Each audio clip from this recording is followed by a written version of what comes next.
Bismillahirrahmanirrahim. Assalamualaikum warahmatullahi wabarakatuh. Alhamdulillahi rabbil alamin wa bihi nasta'inu ala umuri dunya waddin.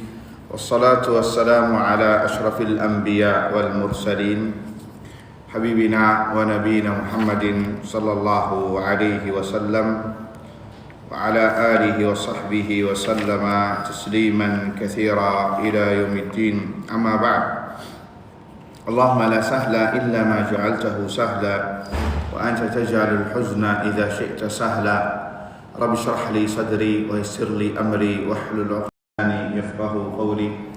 Allahumma inna nas'aluka 'ilman nafi'a wa rizqan thayyiban wa 'amalan mutaqabbala. Allahumma 'allimna ma yanfa'una wanfa'na bima 'allamtana wa zidna 'ilman ya rabbal alamin.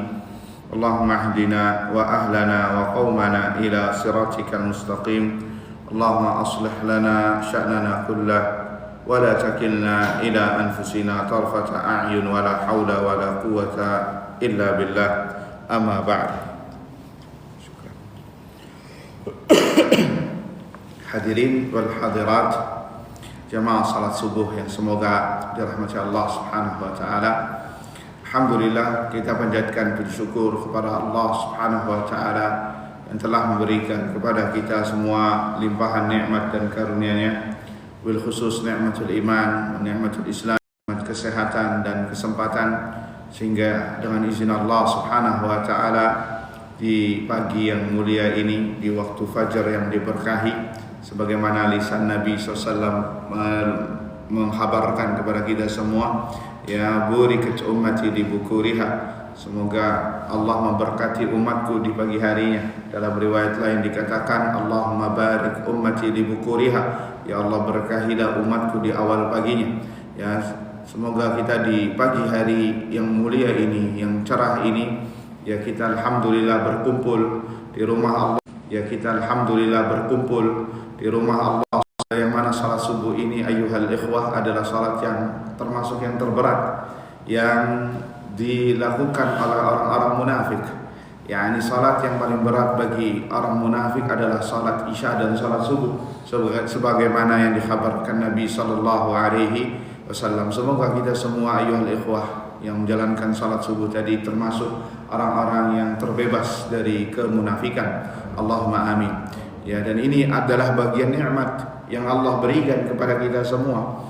Ya, karena mudah-mudahan Allah memilih kita semua di antara ratusan atau jutaan kaum muslimin yang mungkin masih terlelap, yang masih tidur terlelap, tidak salat subuh kecuali kalau waktunya sudah habis, atau luput dari salat berjamaah, atau bahkan sebagian dari mereka salat subuh kecuali sudah waktunya habis, keluar salatnya di waktu syuruk, bahkan sebagian salatnya di waktu duha. Kata sebagian orang-orang mengatakan bukan salat subuh, akan tetapi salat subuh di waktu duha.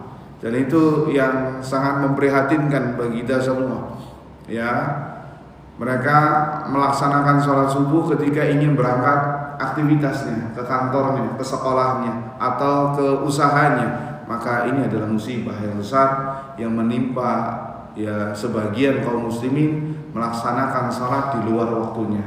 Dan mudah-mudahan kita semua ini yang salat subuh barusan itu diterima oleh Allah Azza wa Jalla, dan termasuk yang dimudahkan oleh Allah Azza wa Jalla, yang dimudahkan oleh Allah Subhanahu wa taala salat subuh yang kebanyakan kaum muslimin ya susah untuk melaksanakannya, apalagi secara berjamaah. Allahumma amin.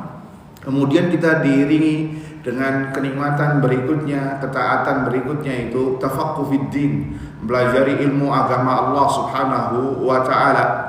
Yang mana ini mudah-mudahan kita berharap adalah sebagai pertanda atau indikator Allah menginginkan kebaikan dari kita semua di dunia dan di akhirat. Sebagaimana Nabi sallallahu alaihi wasallam pernah mengatakan, "Man yuridillahu bihi khairan yufaqihuhu fid din."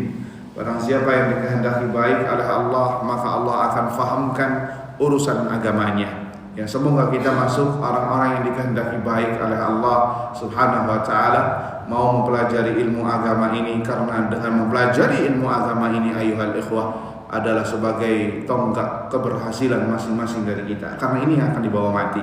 Ya, ilmu agama, kemudian amalan dari apa yang kita dapatkan dari ilmu agama, dan sebagai bentuk bekal kita nanti berjumpa dengan Rabb kita. Allah mengatakan wa tazawwadu fa inna khairaz zadi taqwa. Berbekalah kalian karena sebaik-baik bekal adalah at-taqwa. Semua kita masuk dalam bab ini. Allahumma amin. Salawat serta salam kita haturkan kepada Nabi kita Muhammad sallallahu alaihi wasallam, kepada keluarganya, kepada para sahabatnya, dan yang setia meniti di atas sunnahnya hingga hari kiamat kelak. Allahumma amin. Ikhwani wa akhwati fid din, jamaah salat subuh yang semoga dirahmati Allah Subhanahu wa taala, masih dengan membahas kitab Fabihudahum Muqtadi, ya, dengan petunjuk mereka kita mengambil jalannya, mengambil petunjuknya. Pembahasan kitab sirah para nabi alaihi salatu wassalam yang dihimpun oleh Dr. Uthman bin Muhammad Al-Khamis, seorang dai dari negeri Kuwait. Pembahasan kita kali ini ayuhal ikhwah tentang apa faedah dari mempelajari kisah-kisah para nabi. Apa faedah dari mempelajari kisah-kisah para nabi? Dan ini kita bagi menjadi dua. Yang pertama, pengertian kisah sendiri dalam perspektif agama Islam, atau dalam yang terdapat di dalam Al-Quran Al-Karim dan Sunnah Nabi SAW, kriterianya seperti apa. Ini yang akan kita bahas pada poin pertama. Kemudian poin yang kedua, judul itu sendiri adalah faedah mempelajari kisah-kisah para nabi alaihi salatu wassalam, yang mungkin kalau kita mempelajari ini kita tidak mendapatkan pada pembelajaran di bidang agama lainnya seperti fikih, tauhid, adab. Nah, apa faedah yang bisa kita ambil sehingga kita menjadikan kajian kita ini berkutat tentang masalah kisah-kisah para nabi, tidak hanya sekedar kisah atau sebagian orang mengatakan dongeng. Ya, nanti kita bahas juga apa itu dongeng dan apa itu cerita dan apa itu khurafat yang dengannya kita bisa membedakannya. Taib ikhwani fiddin, azani Allah wa iyyakum. Poin pertama, ta'rif al-qissah, pengertian dari kisah ya, sudah menjadi bahasa Indonesia. Kisah artinya kisah berasal dari bahasa Arab, artinya kisah. Wal farqu bainal qisah al-adabiyah wal Quran, dan kriteria kisah yang ada di dalam Al-Quran. Ikhwan fiddin, azani Allah wa iyyakum. Kisah dalam secara bahasa atau etimologi adalah man qassal athar atau tatabba'ahu, orang yang mengikuti jejak. Itu dari segi bahasa. Sehingga wa qassul athar adalah menceritakan sebuah cerita, yakni dari segi bahasa seseorang berjalan di atas sebuah jejak hatta yasila ilaih, al-masyu ala athari man sabaq, berjalan di atas jejak orang-orang yang sebelumnya, hatta yasila ilaihi au ila muradihi, sampai dia mendapatkan sesuatu dari yang tujuan dari jejak itu sendiri. Sehingga dari sini kita bisa tahu kisah ini pasti seorang ingin menceritakan ingin menceritakan sebuah cerita, pasti ada maksudnya, yakni agar orang tersebut bisa mendapatkan faedah dari apa yang diceritakan orang-orang terdahulu, jejak-jejak orang terdahulu. Dan kisah di dalam Al-Quran, apalagi kisah para nabi dan para rasul alaihi salatu wassalam, pasti memberikan jejak kepada kita, jejak yang baik, ya, pengaruh yang baik yang bisa kita aplikasikan dalam kehidupan sehari-hari. Khawani fiddin, azani Allah wa iyyakum. Dan kisah-kisah di dalam Al-Quran tentunya ini adalah kisah perkara ghaib, perkara yang mana la majala lil khayali fiha. Tidak boleh seorang mengarang, Ya, tidak boleh seorang berkhayal, yakni mengarang cerita. Kenapa? Bal hiya waqa'i'u tarikhiyatun syahidatun ala tarikh. Karena kisah di dalam Al-Quran kisah nyata, tarikhiyah, yang bersejarah, yang pernah terjadi di dalam sejarah. Artinya kisah-kisah yang benar terjadi, bukan kisah-kisah yang dimanipulasi, kisah-kisah yang diceritakan secara karangan bebas, tidak. Ya, dan begitu juga kisah-kisah sejarah. Kisah-kisah sejarah bisa diceritakan dengan benar atau bisa dilakukan dengan manipulasi.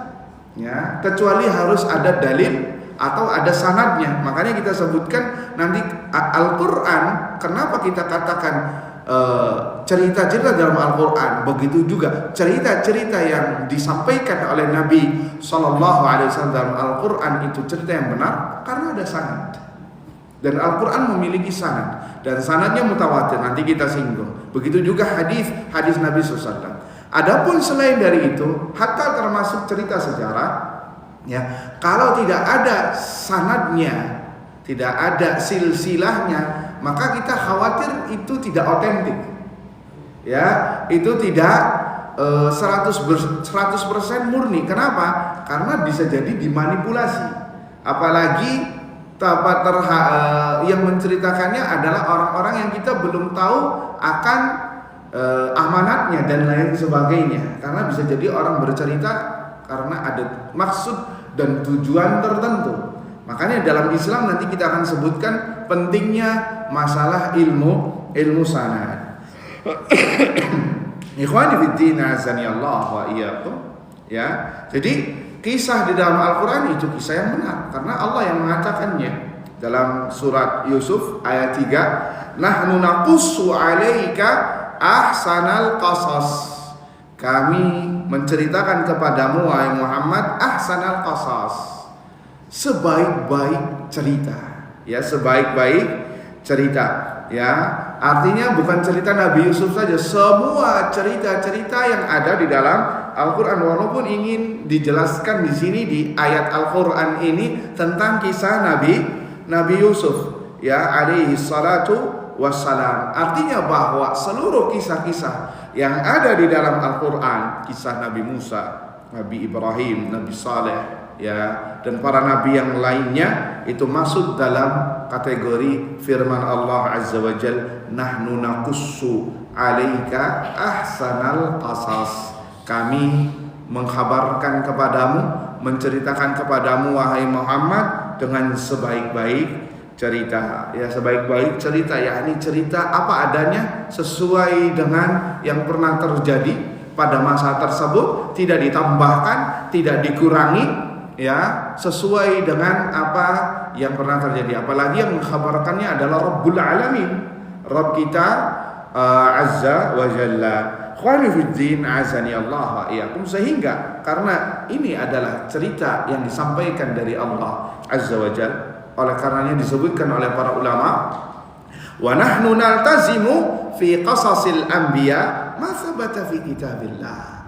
Oleh karenanya maka kami tatkala menceritakan tentang kisah-kisah para nabi di dalam kitab-kitab para ulama, kitab-kitab sirah para nabi, tentunya ya harus bersumber dari sesuatu yang valid, yakni yang bisa dipertanggungjawabkan, entah itu dari Al-Quran Al-Karim dan dari sunnah Nabi Sallallahu Alaihi Wasallam, yang mana itu pasti hak, pasti benar, tidak ada keraguan di dalamnya, tidak ada kebatilan yang ada di dalamnya.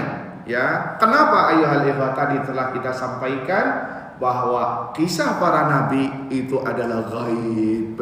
Kisah para nabi adalah perkara ghaib, ya, perkara ghaib. Dan ketika ini kaidah mengatakan, ketika berbicara tentang ghaib berarti kita berbicara tentang berarti kita tidak boleh menceritakannya kecuali dengan sumber yang pasti, ya, dari dalil-dalil yang ada dari Al-Quran dan dari sunnah Nabi Sallallahu Alaihi Wasallam. Apalagi diambil dari Al-Quran, yang mengatakannya adalah yang mengetahui gaib, yaitu Allah Subhanahu wa ta'ala al-hayyul ladzi la yamut, zat yang maha hidup dan tidak akan mati.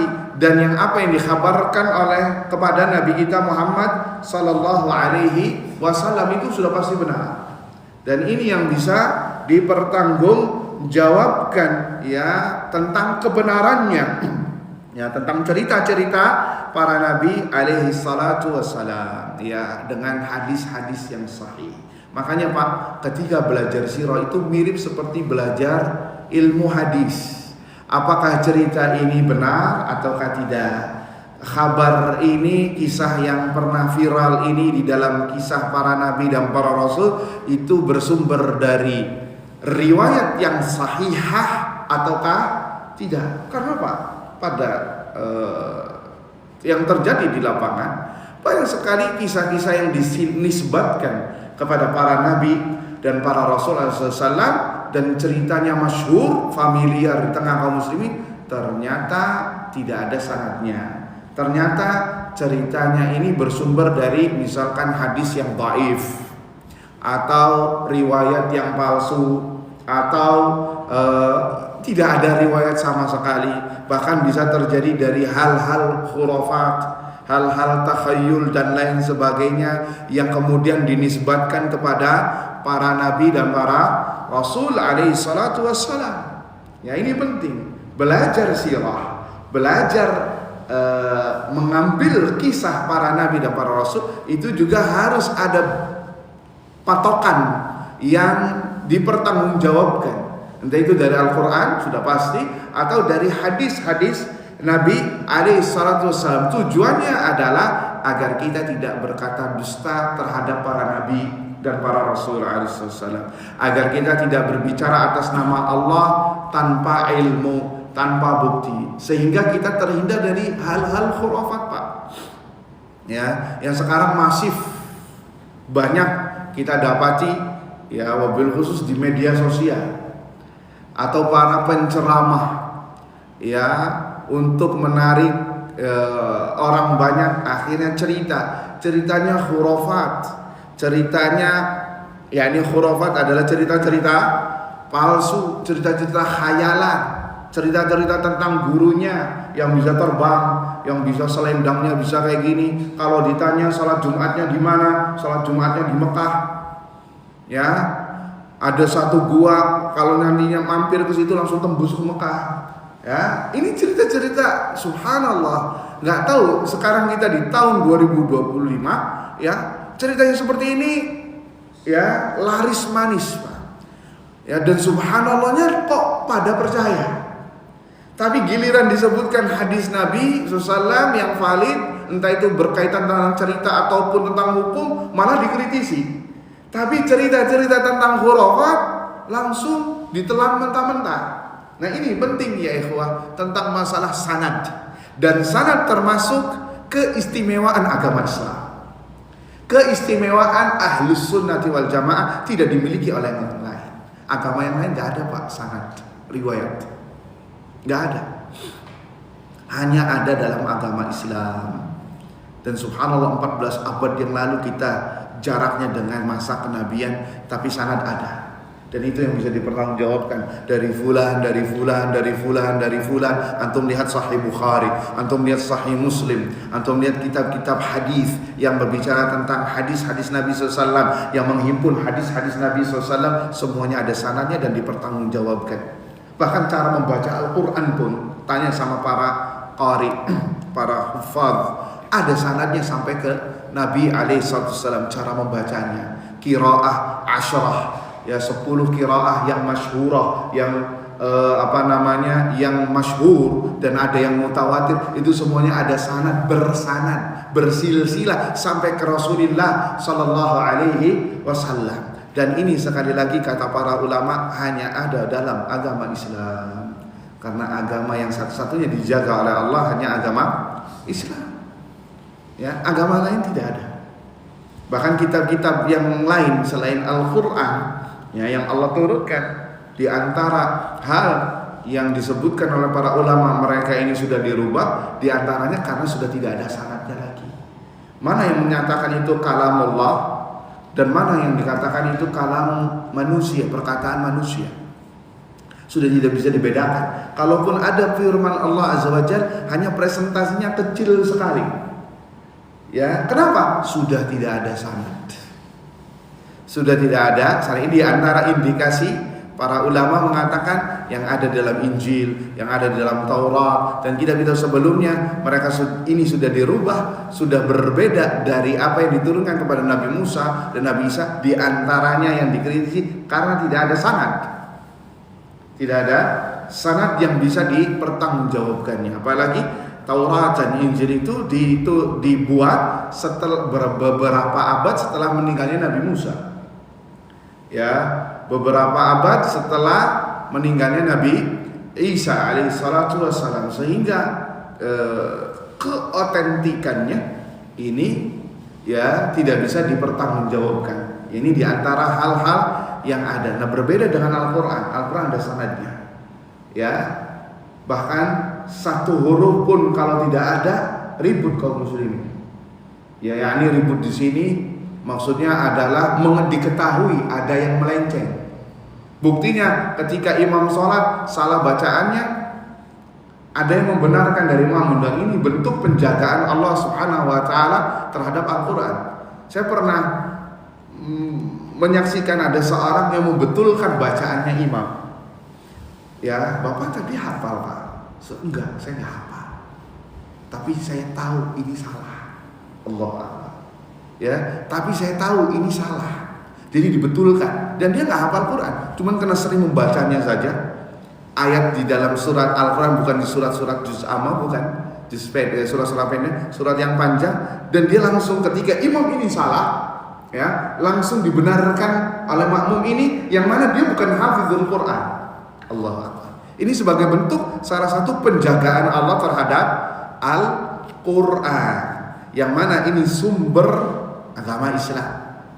Ya, begitu juga Allah menjaga hadis-hadis Nabi SAW. Dimunculkannya para ulama yang mengetahui mana hadis yang sahih, mana hadis yang tidak sahih, mana hadis yang dhaif, mana hadis yang palsu, mana hadis itu para ulama dimunculkan Allah, tujuannya untuk menjaga ini. Sehingga tatkala ada kaum muslimin yang menyebutkan nama qala Nabi SAW, sekarang di media sosial marak, Nabi SAW bersabda, apalagi ngomongnya tidak pakai bahasa Arab, ya, yang pakai bahasanya bahasa Syriania, yang ngomongnya yang makoli itu kata qala Nabi SAW. Ini Allah Ustaz, ini dusta sekali. Ini kalau diterapkan hukum syariat, orang yang seperti ini bisa mendapatkan hukuman yang berat di sisi Allah Azza wa Jalla. Pertama, berkata dusta atas nama Nabi itu tidaklah sama berdusta atas nama orang lain. Sangat keras sekali ancamannya. Ini hadisnya mutawatir. Nabi SAW mengatakan, inna kadziban alayya laisa ka kadzibi ala ahad. Sesungguhnya berdusta atas namaku itu tidaklah sama berdusta atas nama orang lain. Man kadzaba alayya muta'ammidan falyatabawwa maq'adahu minan nar. Barang siapa yang berdusta atas namaku, maka hendaknya dia mengambil tiket tempat duduknya di neraka jahanam. Waliyadzubillah. Ini hadis mutawatir. Hadisnya diriwayatkan lebih dari 30 sahabat Nabi alaihissalatu wassalam. Yang berdusta atas nama Nabi itu terancam masuk neraka.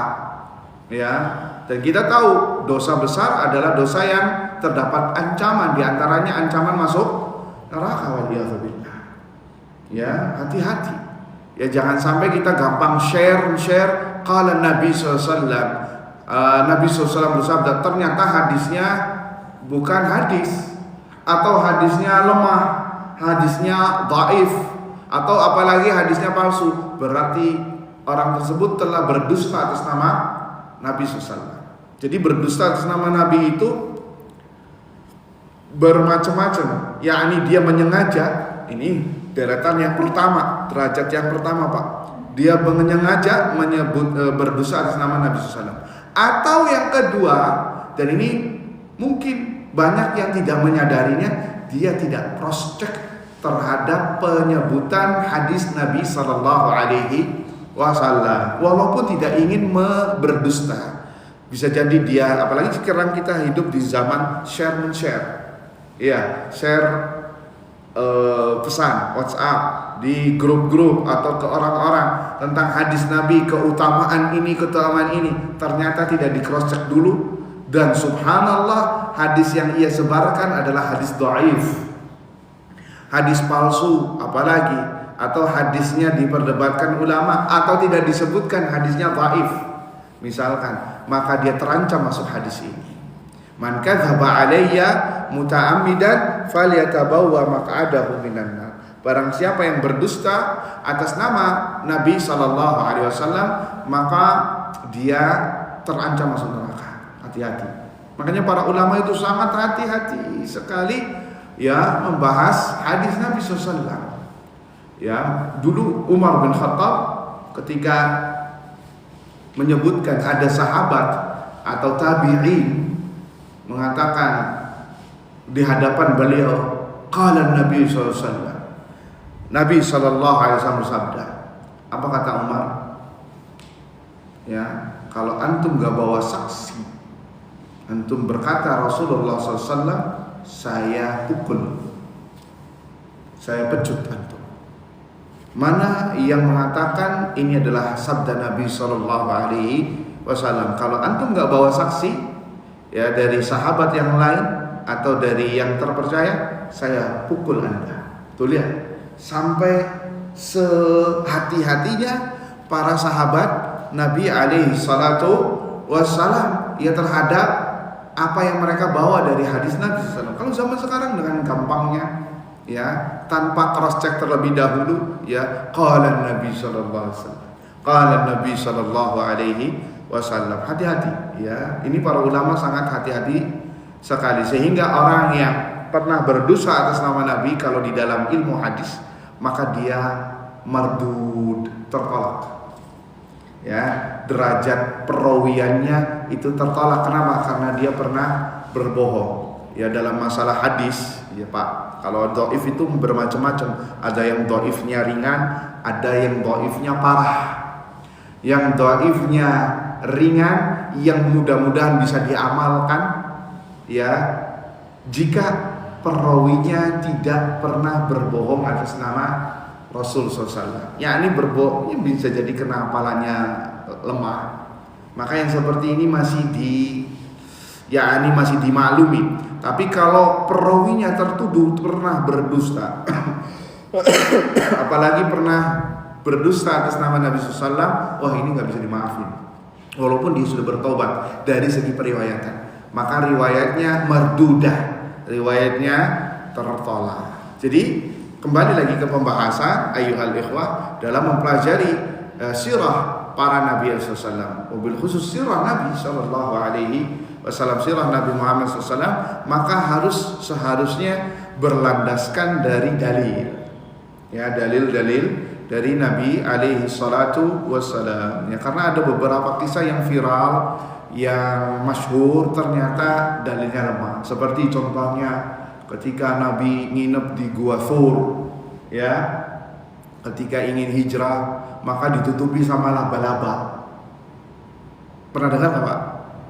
Ya, ditutupi laba-laba sehingga orang Quraisy nggak jadi masuk. Ini kata ulama sirah, ini tidak ada dalilnya, atau dalilnya tidak kuat, tidak valid. Tapi ini yang viral, ya, yang masyhur. Kenapa orang itu nggak jadi masuk ke Gua Thur? Karena Nabi hampir ketahuan, karena ada laba-laba di situ. Nah, ini kata para ulama ini nggak ada seperti itu. Ya, ini murni penjagaan dari Allah Subhanahu Wa Taala. Ya, ketika Nabi SAW menenangkan Abu Bakar udah mulai panik. Ya Rasulullah, sekiranya dia melihat kaki kita, ya sudah, wassalam. Bahasa kitanya kayak gitu. Ya, apa kata Nabi SAW? Ya Abu Bakar la tahzan innallaha ma'ana. Wahai Abu Bakar, jangan bersedih, Allah bersama kita. Allah akan menjaga kita. Allah akan memberikan pertolongan kepada kita. Ya, sehingga kata para ulama, ini murni penjagaan dari Allah Subhanahu wa taala. Tidak ada indikator-indikator lainnya seperti laba-laba dan lain sebagainya. Ini sebagai contoh, example bahwa dalam mempelajari sirah para nabi alaihi salatu wassalam itu membutuhkan ya sanad, dalil, barometer yang bisa dipertanggungjawabkan. Sekali lagi, ini sanad, ilmu sanad adalah ilmu yang hanya ada dalam agama Islam. Agama lain tidak ada. Sebagian ulama mengatakan laulal isnad laqala man syaa ala ma syaa. Kalau bukan karena isnad, nanti orang sembarangan ngomongnya, seenaknya sendiri. Ya, sebagaimana yang terjadi di medsos. Ini fulan seperti ini, kuburan Nabi fulan seperti ini, seperti ini, seperti ini. Tujuannya apa? Tujuannya untuk meraup keuntungan dunia. Meraup keuntungan dunia. Nasallallahu salamata wal afiyah. Ikhwani fiddin, azani Allah wa iyyakum. Kemudian poin yang kedua, ayyuhal ikhwah, adalah faedah dari mempelajari sirah para nabi alaihi salatu wassalam. Apa faedah-faedah yang bisa kita sebutkan mempelajari kisah-kisah para nabi alaihi salatu wassalam? Ada 8 poin yang bisa kita ambil yang disebutkan oleh Syekh Utsman bin Muhammad Al-Khamis hafizahullah ta'ala. Yang pertama, al-istifadah minad durus wal ibar, yakni mengambil faedah, mengambil ibrah, pelajaran dari cerita yang disampaikan. Ya, Allah Azza wa Jalla mengatakan dalam surat Yusuf ayat 110, laqad kana fi qasasihim ibratun liulil albab. Dan sungguh pada kisah-kisah mereka, wahai Muhammad, kisah-kisah para nabi, ada ibrah, ada pelajaran, ya, liulil albab, bagi mereka yang masih memiliki hati nurani. Yang masih memiliki hati nurani ada pelajaran. Jadi kisah-kisah yang ada di dalam Al-Quran atau yang disebutkan Nabi SAW tiada lain adalah untuk pelajaran, untuk ibrah yang bisa kita amalkan dalam kehidupan sehari-hari. Ya, bagaimana Allah Azza wa Jalla menceritakan tentang Nabi Musa dan Fir'aun yang yatajabbar, yang menyombongkan diri, yang sampai mengatakan ana rabbukumul a'la, aku adalah Rabbmu yang paling tinggi. Ya, bagaimana kesudahan dari Fir'aun yang binasa, yang ditenggelamkan di Laut Merah, dan bagaimana keberhasilan Nabi Musa alaihi salatu wassalam. Ini ada ibrah. Dan sampai sekarang jasadnya Fir'aun kenapa diabadikan, ada diawetkan, sampai sekarang jasadnya masih ada. Ini ada ibrah yang disebutkan oleh Allah Subhanahu wa taala. Tujuannya nih, bagi siapa saja yang mau membangkang terhadap Rabbnya, kepada Allah Azza wa Jalla, nanti bisa seperti ini. Dan orangnya ada dari segi jasadnya di dunia. Ya, yang disebutkan dalam Al-Quran tentang jasadnya Fir'aun, ya, falamma adrakahu al-gharq qala amantu annahu la ilaha illa allazi amanat bihi banu Israil wa ana minal muslimin al-ana wa qad asaita qablu wa kunta minal mufsidin falyawma nunajjika bi badanika litakuna liman khalfaka ayah. Pada hari ini kami selamatkan jasadmu agar menjadi ayat bagi orang-orang yang hidup setelahmu. Nih, contoh balasan kesudahan orang yang membangkang kepada Rabbnya, yang tidak mau beriman kepada Allah Subhanahu wa taala. Ini seperti Fir'aun. Hati-hati, jangan seperti itu. Ada ibrah di sini, ada pelajaran yang bisa kita petik. Dan kisah yang paling banyak dalam Al-Quran adalah kisah Nabi Musa dan Fir'aun. Kenapa? Syarat sekali akan pelajaran. Bagaimana orang yang menyombongkan diri itu bisa jatuh hina, dan bagaimana orang yang tawadhu, yang miskin, fakir, ya, sesuai dengan mengikuti ajaran Allah Azza wa Jalla, aturan Allah Azza wa Jalla, dimenangkan oleh Allah Subhanahu wa taala. Ini ada ibrah yang luar biasa yang bisa kita ambil pelajarannya. Kemudian yang kedua, ayuhal ikhwah, hadirin wal hadirat yang semoga dirahmati Allah Subhanahu wa taala, adalah tasliyatu an-nabi sallallahu alaihi wasallam wa atba'ihi. sebagai hiburan untuk Nabi SAW dan pengikutnya, ya, sebagai sarana meneguhkan hati, hiburan, yakni memberikan kesegaran untuk Nabi SAW dan para sahabat serta orang-orang yang beriman. Ya, karena nanti kita sebutkan pada poin yang keempat, ya, karena Nabi banyak ditimpa ketika menyampaikan dakwah ini halangan dan rintangan, gangguan yang luar biasa dari kaumnya, ya, agar Nabi tidak down, agar Nabi tidak berhenti dakwah, ya, karena masifnya gangguan dari kaumnya. Allah berikan kisah-kisah bagaimana para nabi pun juga demikian, yang mana berujung dengan hasil yang baik, dengan pertolongan Allah Subhanahu wa taala. Ini tasliyah, ini hiburan bagi Nabi alaihissalam dan orang-orang yang beriman. Begitu juga kita atau kaum muslimin, orang-orang yang beriman, ya, tatkala ya hati lagi down atau lagi tidak mendapatkan semangat untuk melaksanakan ketaatan kepada Allah, atau sedikit melenceng, banyak bermaksiat, maka kembalilah kepada kisah-kisah para nabi yang ada dalam Al-Quran atau dalam sunnah Nabi SAW, atau kitab-kitab yang sudah direkomendasikan oleh para ulama untuk bisa menggali ilmunya. Kenapa? Karena kisah memberikan semangat, spirit di dalam hati yang sedang lemah. Allah Azza wa Jalla mengatakan dalam surat Hud ayat 120, wa kullan naqussu 'alaika min amba'ir rusuli ma nuthabbitu bihi fu'adak. Dan begitulah kami ceritakan kepada Muhammad, wahai Muhammad, kisah-kisah para nabi, kisah-kisah para rasul alaihissalam, apa? Ma nuthabbitu bihi fu'adak, yang tujuannya adalah untuk meneguhkan hatimu wahai Muhammad, agar mengokohkan hatimu, sebagai hiburan bagimu agar tetap fresh kembali. Ini tujuannya kisah. Dan sampai sekarang, Pak, kisah itu paling menarik. Ya, kalau sudah di pelajaran atau di kajian, misalnya sudah mulai gelisah nih, kasih kisah melek lagi nanti. Itu dari dulu. Makanya kenapa dalam Al-Quran banyak memberikan kisah, karena tujuannya adalah supaya kitanya kepo, supaya kitanya perhatian terhadap apa yang diinginkan Allah dan Rasulnya alaihi salatu wassalam. Kemudian yang ketiga, ayuhal ikhwah, kita sebutkan karena waktunya sangat singkat, ma'rifatu asalibi ad-da'wah. Dari sela-sela, celah-celah kisah yang disampaikan Allah dan Rasulnya alaihi salatu wassalam adalah agar kita bisa mengetahui metode-metode dakwah. Ya, metode dakwah, bagaimana para nabi dan para rasul menghadapi kaumnya yang membangkang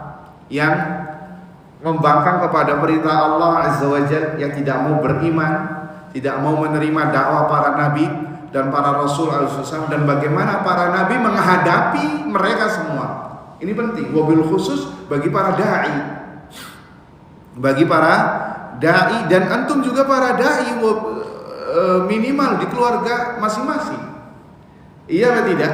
Bagaimana menghadapi misalkan istri yang membangkang atau anak yang kurang baik misalkan. Ya, bagaimana kita juga belajar kesabarannya para nabi sallallahu, metode-metode yang didapatkan. Bagaimana anaknya Nabi Nuh kok bisa melenceng?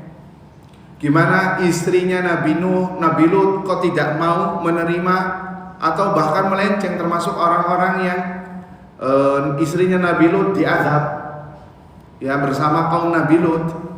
Kok bisa seperti itu? Ini ada uslub, ada metode dakwah yang bisa kita petik dari setiap kisah-kisah kejadian para nabi dan para rasul alaihissalam. Ya, bagaimana kisahnya Nabi Isa, Nabi Musa, Nabi Ibrahim ketika memberikan kaidah-kaidah tauhid dan memberantas kesyirikan kepada kaumnya dengan permisalan, ada bulan, ada bintang, ada matahari. Apakah itu Rob? Wah, kok matahari Rob masa bisa tenggelam? Bulan juga demikian. Planet-planet yang lain, bintang-bintang juga bisa hilang. Nah, berarti bukan Rob. Bagaimana Nabi Ibrahim menghancurkan patung-patung yang ada. Ini semua ada apa? Uslub, ada metode yang bisa diambil. Bagaimana Nabi SAW di fase Mekah, sabarnya Nabi SAW. Bagaimana ketika menghadapi Yahudi, munafikin, ya, kok Nabi mendapatkan hadiah dari, contohnya ya, Nabi dapat hadiah kambing dari Yahudi yang memberikan racun. Ini ada faedah, Pak. Berarti boleh, kata para ulama dalam bab fikih, boleh kita menerima hadiah dari orang kafir. Wabil khusus dari ahlul kitab. Boleh kita memakan sembelihan ahlul kitab. Kenapa? Karena Nabi diberi hadiah sembelihannya orang Yahudi. Walaupun di sini dikasih racun. Kata para ulama, ini dikasih racun, Nabi nggak nanya. Padahal bisa jadi ada wahyu turun. Apakah ini dikasih racun apa tidak? Nabi nggak ngomong nggak, nanya nggak? Enggak. Kata para ulama di sini, kalau antum masuk restoran, ya, atau masuk sembelihan, walaupun itu ahlul kitab, nggak usah nanya ini pakai bismillah atau tidak. Sebagian orang rada was-was, Pak. Ya, ini bismillah apa enggak nih? Ini halal apa enggak nih? Ini babi apa bukan nih? Kalau tidak ada indikator yang kuat, gak usah nanya. Sama seperti Nabi nggak nanya. Ini halal apa enggak nih? Baca bismillah apa tidak? Dari mana kita ambil? Dari sirah. Ya, ini luar biasa. Sebagian orang sampai nanya. Nanya yang membuat risih. Kecuali kalau memang sudah judulnya jelas, Pak. Babi kecap, ya nggak usah nanya lagi. Iya, Pak. Rica-rica, maaf ya, rica-rica anjing, ya sudah, ini dari namanya sudah kelihatan. Tapi yang masalah dia jual sate kambing misalkan, ya, atau ayam yang dia sembeli, ya, selagi dia Nasoro, ahlul kitab, Yahud atau Nasoro, itu sembelihannya boleh kita memakannya tanpa bertanya. Kecuali kalau dia musyrikin selain ahlul kitab, Yahudi dan Nasara, kalau dia menyembelih, ya, dia menyembelih atau tahu dia menyembelih, maka haram, nggak boleh. Tapi kalau misalkan dia tidak menyembelih, beli dari tempat lain, ya sudah menjadi daging, maka tidak masalah. Hukum asalnya adalah diperbolehkan. Nah, ini diambil dari mana? Dari sirah. Jadi dari situ kita tahu hukumnya. Kita diajarkan supaya nggak was-was. Lihat, kenapa? Karena Nabi menerima daging dari Yahudi kafir, ya, yang sudah dikasih racun, malah Nabi makan. Ya, tidak bertanya-tanya. Kemudian yang keempat, ya, belajar kesabaran. Belajar bersabar. Bagaimana sabarnya para nabi dan para rasul SAW ketika menghadapi musibah, ketika berdakwah, ya, dan mengambil pelajaran dari mereka, mengambil qudwah dari mereka. Allah Azza wa Jalla berfirman sesuai judul kitab ini, fabihudahum muqtadi, dengan petunjuk mereka, ya, menjadikan qudwah, menjadikan sebagai barometer perilaku para nabi alaihi salatu wassalam. Apalagi para nabi dan para rasul itu adalah manusia yang paling terberat ujiannya. Ya, al-anbiya'u asyaddul bala al-anbiya thumma al-amsal fal-amsal. Yang paling besar musibahnya, ya, balanya di dunia ini, ya, para nabi. Kemudian orang-orang yang semisal dari kalangan orang soleh. Karena semakin soleh, semakin kuat agama seorang, mungkin akan mendapatkan ujian yang besar juga sesuai dengan kadar kesolehannya, kadar keagamaannya. Dari mana? Dari kisah para nabi dan para rasul alaihi wasallam. Kemudian yang kelima, ayyuhal ikhwah, ziyadatul iman, akan menambahkan keimanan. Nah, ini penting nih, sebagai bentuk infus, ya, untuk kita semua tatkala iman lagi down, ketika lagi futur, ketika sudah tidak bergairah lagi untuk melaksanakan ketaatan, ketika kita sudah gampang melakukan maksiat yang tadinya dijauhi sekarang malah melakukannya lagi, maka sering-seringlah membaca sirah. ya pelajaran kisah-kisah para nabi dan para rasul alaihi salatu wassalam, atau kisahnya para ulama rabbani, ya ulama-ulama ahlus sunnah, kisah-kisah orang-orang saleh, maka akan kembali lagi semangat ya dalam beragama. Kemudian yang keenam, kita persingkat semuanya 8. Yang keenam adalah ta'kidu linubuwati sayyidina Muhammad sallallahu alaihi wasallam sebagai bentuk kenabian, alamat besar kenabian Nabi SAW. Karena Nabi mengkhabarkan hal yang gaib, dan Nabi SAW tidak tahu ilmu gaib hukum asalnya kecuali yang dikhabarkan Allah Subhanahu wa ta'ala. Nabi SAW mengkhabarkan kisah orang-orang terdahulu seakan-akan Nabi hadir, seakan-akan Nabi di tengah-tengah mereka, dan ini adalah bentuk kenabian Nabi Muhammad sallallahu alaihi wasallam. Kemudian yang ketujuh adalah ma'rifatu kamali syariah. Kita mengetahui bahwasannya syariat ini telah sempurna. Buktinya apa? Kisah-kisah para nabi, orang-orang terdahulu itu disebutkan di dalam Al-Quran. Sehingga kita nggak butuh kalau ingin dapat cerita para nabi harus lari ke Injil atau ke Taurat. Kenapa? Sudah disebutkan di dalam Al-Quran dan dalam hadis Nabi Sallallahu Alaihi Wasallam. Kemudian yang terakhir, ayyuhal ikhwah, adalah bayanun anna da'watal anbiya'i wahid. Sebagai penjelasan bahwa dakwanya para nabi itu satu, yaitu satu, yakni mentauhidkan Allah Subhanahu wa ta'ala dan menjauhkan kaumnya dari kesyirikan. Semua dakwah para nabi dan para rasul adalah al-Islam, berserah diri kepada Allah. Dan pengikut para nabi dan para rasul adalah kaum muslimin. Ya, pengikutnya Nabi Musa di zaman Nabi Musa adalah muslimun. Pengikutnya Nabi Isa di zamannya Nabi Isa ya adalah mereka muslimun. Ya, dan pengikutnya Nabi Muhammad yang sampai sekarang adalah mereka adalah muslimun. Kenapa? Dakwanya para nabi itu satu, sama. Walaupun nanti syariatnya yang berbeda. Syariat Nabi Musa ada, syariat Nabi Isa, tapi dakwah mereka semuanya satu, mentauhidkan Allah Subhanahu wa ta'ala. Wallahu ta'ala alam bisawab. Ini saja yang bisa disampaikan. Ya, mudah-mudahan bisa bermanfaat. Kalau ada yang mau ditanyakan, dipersilakan. Nah, silakan.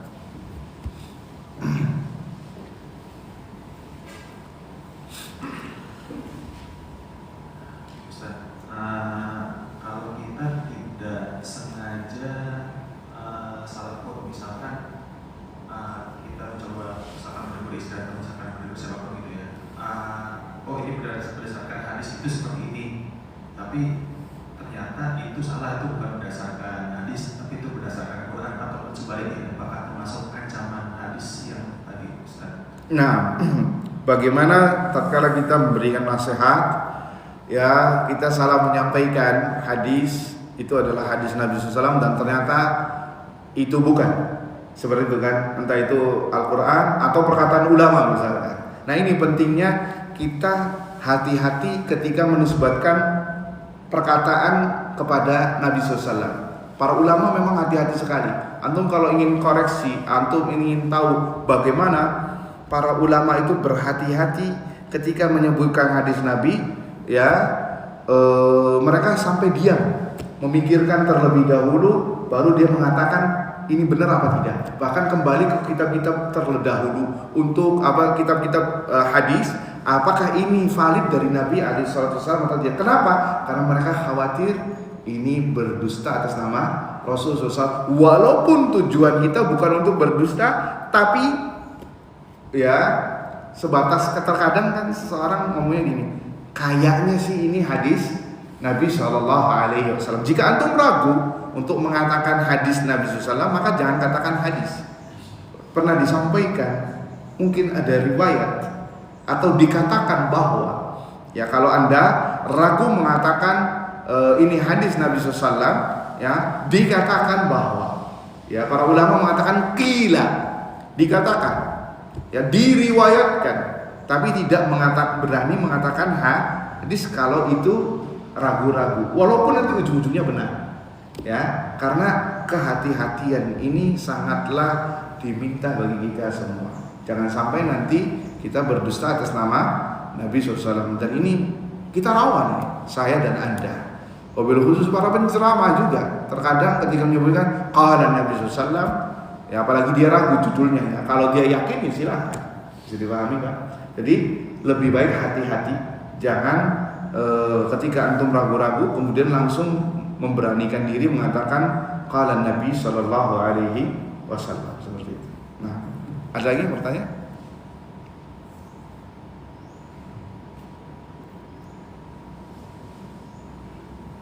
Ada? Sudah. Iya, silakan. Untuk menambah suasana kan ilmu riwayat hadis yang tadi sampai sanad Al-Quran. Untuk masalah keturunan nasab itu apakah perlu seperti sedetail ilmu hadis atau ilmu Al-Quran yang bisa nasabnya seseorang sampai Rasulullah itu yang lagi ramai bisa. Nah, ini perkara sensitif nih Pak ya. Secara umum ya, masalah keturunan ya, keturunan orang siapapun dia keturunannya, kalau dia memang sudah satu keluarga, memang adalah keturunan dari keluarga si fulan, maka itu tidak dibutuhkan dengan sanad secara umum. Tapi yang berkaitan ini adalah mereka menyandarkannya kepada Nabi alaihi salatu wassalam. Ya, ada beberapa keluarga misalkan ini dari Quraisy, ini dari Bani Hashim, dan keturunan Nabi alaihi salatu wassalam sampai hari kiamat masih tetap ada. Buktinya apa? Buktinya adanya Imam Mahdi yang akan keluar di akhir zaman, itu adalah dari keturunan Nabi alaihi salatu wassalam. Namanya Imam Mahdi sama dengan namanya Nabi kita. Bapaknya Imam Mahdi sama dengan bapaknya Nabi kita alaihi salatu wassalam. Ya, dan itu menunjukkan bahwasannya memang keturunan Nabi alaihi salatu wassalam ada sampai akhir zaman. Cuman masalahnya adalah apakah setiap yang mengaku keturunan Nabi SAW kita wajib meyakininya? Ini yang harus diteliti kembali, ya, karena ada, walaupun secara umum ada keturunan Nabi SAW sampai sekarang masih ada, walaupun ada beberapa oknum yang menjadikan itu sebagai hanyalah yakni komoditas, hanya sebagai tujuan untuk bisa mengeruk ya perkara duniawi, dan ujung-ujungnya dia bukan keturunan Nabi alaihi salatu wassalam. Secara umum, kita berbicara secara umum, keturunan Nabi sampai sekarang masih ada. Ya, sampai sekarang masih ada. Orang Quraisy pun di Madinah ada. Di Mekah Quraisy ada, entah itu dari jalan Husain atau dari jalan Al-Hasan. Ya, dua-duanya masih ada. Ya, cuma nggak berlebihan di orang-orang sana. Waktu itu saya naik taksi, masya Allah, antum dari siapa? Saya dari, alhamdulillah saya dari Quraisy. Udah beres, nggak ada apa-apa, nggak ada cium tangan kayak gini, nggak ada jalan merunduk pakai dengkul dan lain sebagainya. Oh masya Allah, anta keturunan Rasulullah. Khalas, biasa aja. Ya, so inna akramakum indallahi atqakum. Semua orang yang paling mulia dari kalian adalah orang yang bertakwa. Karena percuma kalau ada orang ngaku-ngaku keturunan Nabi tapi nggak sholat. Apa faedahnya? Lihat Abu Lahab, pamannya Nabi, masuk neraka. Lihat Abu Talib, pamannya Nabi, masuk neraka.